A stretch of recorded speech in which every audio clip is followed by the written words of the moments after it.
Today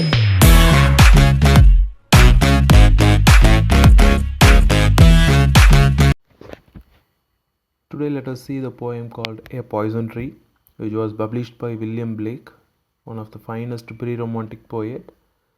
So he has published one of the finest poetry collection called A Songs of Experience, which was published in the year of 1794. So the Poison Tree, it is one of the finest poem he has ever produced. So it has a kind of narrator's repressed feelings of anger towards an individual and as well as the emotions which eventually lead to murder. So the poem is actually explores the themes of indignation and revenge and finally fallen state of mankind. So it followed another collection called Songs of Innocence in the later years, maybe around 1789. So these two books were published together under the merged title of Songs of Innocence and Experience in the two later days. So it featured around 54 plates, maybe 54 poems. So here you can call it as there are so many experience he has mentioned about. So this particular poem, A Poison Tree, is one of the finest one. Okay, fine. So let us see the text of the poem. So how he has produced with all the choice of words. So let us see that. A Poison Tree. I was angry with my friend. I told my wrath did end. I was angry with my foe. I told it not, my wrath did grow. And I watered it in fears, night and morning with my tears. And I sunned it with smiles, and with soft deceitful wiles. And it grew both day and night, till it bore an apple bright. And my foe beheld it shine, and he knew that it was mine.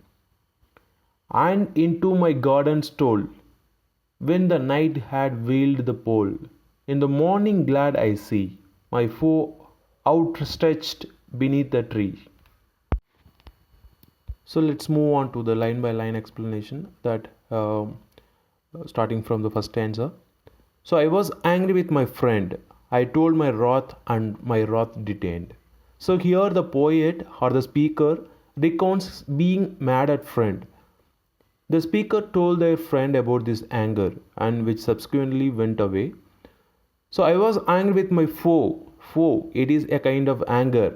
So by contrast, when the speaker was angry with an enemy, so I told it not, my wrath did grow. So the speaker kept it quiet. Their anger then increased. So the first stanza is actually talks about how the speaker is recounts all the mad at his own friend, and the speaker is trying to make about this anger and which is subsequently is went away. So this kind of anger with an enemy, the speaker must kept quiet, but their anger then increased. So this is a kind of way that he has mentioned about it. So this is the first stanza. So let's move on to the second one. And I watered it in fears, night and morning with my tears. So the speaker is actually cultivated this anger as if it were something planted in a garden, metaphorically nourishing it with fears and tears, both day and night. So he has mentioned about night and morning with my tears. So he has mentioned metaphorically with the fears and tears both day and night. And I sunned it with my smiles, and with soft deceitful wiles.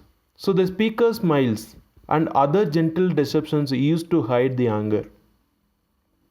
In fact, only fed the anger further. So the second stanza is mentioning about how the speaker is cultivated this anger is something planted in a garden and metaphorically nourishing it fears and tears and or maybe both day and night. So the next we move on to the third stanza. And it grew both day and night, till it bore an apple bright. And my foe beheld it shine, and he knew that it was mine. So here the anger, especially the anger, grew constantly until it became a tree, or which bore a bright apple. And my foe, his anger, the poet's anger, the speaker's anger, beheld it shine. The speaker's enemy saw this apple shining, and he knew that it was mine. So, and knew it belonged to the speaker. So, the main stream of this concept is mostly on the basis of anger, how it is going to be vengeance or how it is going to be revenged by the speaker. So, the last stanza, and into my garden stole, when the night had veiled the pole. In the morning glad I see my foe outstretched beneath the tree. So the enemy snuck into the speaker's garden during the dead of night. So the next morning, the speaker is happy to see this enemy lying dead beneath the tree. So how he has vengeanced, so how he has punished by the apple, so how he has punished by the kind of anger. So the last stanza, which has a kind of meaning in it. So the enemy stuck into the speaker's garden during the dead of night. So at the middle of the night, the next morning, so the speaker is trying to go to the garden and see that there is an enemy who is lying dead beneath the tree. So that is a kind of the anger, a poison tree he has to develop in it. So that is the main concept that he is also mentioning about it. So here the poet used so many symbols to allude these ideas. So first one, he has taken up the symbol of apple. So it is a key role in the poison tree. So it represents the way that unspoken anger both grows within an individual or until it manifests on maybe poisons others. Whereas the natural world normally has positive associations, the poem actually inverts this imagery to show how anger can corrupt both the individual and the world. So because the speaker did not tell of his or her wrath, that wrath grows. Those hidden feelings of anger then self-perpetuate and leading to fear and sadness that only make the anger more intense. So in this way, the speaker cultivates his or her anger until it grows into a tree that bears an apple. So the apple then is the literal fruit of the speaker's anger. It's a physical manifestation of the speaker's anger. At the same time, the apple also symbolizes the way in which the speaker's anger has taken on a whole life of its own. So it becomes something that even the speaker's foe, anger, can see, and it's so doing something becomes unable to poison others. So the apple is one of the finest symbols that William Blake has used. It is in the both the way that suppressed anger of fuels its grown, and also the way that it can be spread across the people and even across the society. So that is a major thing that everyone has used. So importantly, the apple is a very common fruit. Maybe it is a kind of alluded to the enemy,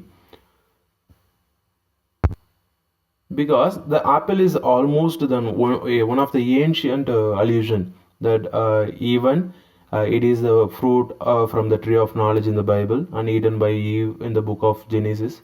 So in the Bible, eating the apple leads to humanity being cast out of paradise and introduces sin into the world. So this is one of the finest allusion that he has used. So this is the whole concept that we have mentioned about allegory, allusion, and all those things together in a particular meaning of a poison tree. Thank you.